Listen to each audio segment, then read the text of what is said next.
Nah, reaksi eksoterm ini apa sih? Di sini gua ada contoh nih. Di sini ada lautan magnesium dan HCl. Kalian masih ingat nggak ada sebuah larutan yang kalau kita campurkan itu dia mengeluarkan panas?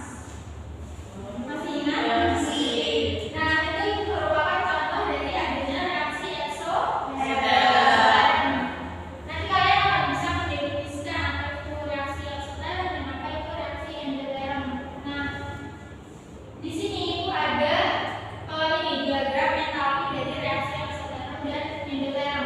Nanti setelah kalian mengerjakan KPD, nanti ibu akan berikan KPD untuk kalian kerjakan secara berkelompok. Nanti kalian bisa menjawab kenapa kok nilai entalpi reaktan itu lebih tinggi dari produk dan kenapa nilai reaktan itu ada yang lebih rendah dari produk. Oke, ibu bagi menjadi dua kelompok terlebih dahulu ya. Untuk kelompoknya di sini dan di belakangnya.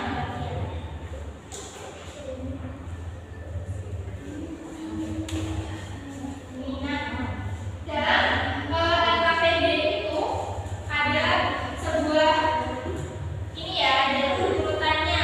Pertama ada yang di situ berisi informasi ya dari terkait ilmu kimia. Yang kedua itu ada problem statement di mana kalian harus merumuskan masalah. Nah, yang terus juga ada data collection yang di mana nanti kalian akan mencari kayak datanya di sana. Terus ada data processing, ada beberapa pertanyaan yang harus kalian jawab, dan ada verification. Nanti kita akan bahas sama-sama, dan yang terakhir ada data decision.